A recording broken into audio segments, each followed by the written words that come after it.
কষ্ট করে দুনিয়ার জমিনের মধ্যে আনলো, যে বাবার কষ্টের পরিশ্রমের টাকাই দিয়ে লেখাপড়া তোমাকে করাইয়া একটা মানুষের মতো মানুষ হওয়ার জন্য এতটুক দূরে নিয়ে গেল। আজকে তুমি বড় হয়ে, আজকে তুমি গাড়ি করে বাড়ি করে সবকিছু করে ওই বাবা মার কষ্টর কথা বান্দা তুমি মনে রাখো না। মাকে মা বলে তুমি স্বীকার করো না,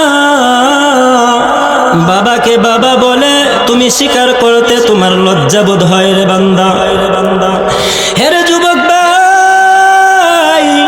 যেই মা তোমাকে দুনিয়ার মধ্যে আনার সময় ওই 57 ডিগ্রি পরিমাণ কষ্ট বহন করে, কষ্ট সহ্য করে তোমাকে দুনিয়ার মধ্যে আনলো, সামান্য একটু কথাবার্তার মধ্যে তুমি সমস্যা হলে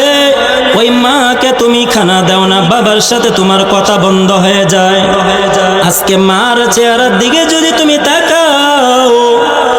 মায়ান নবী রাহমাতুল লিল আলামিন আল্লাহর নবী পয়গম্বর সাল্লাল্লাহু আলাইহি ওয়াসাল্লাম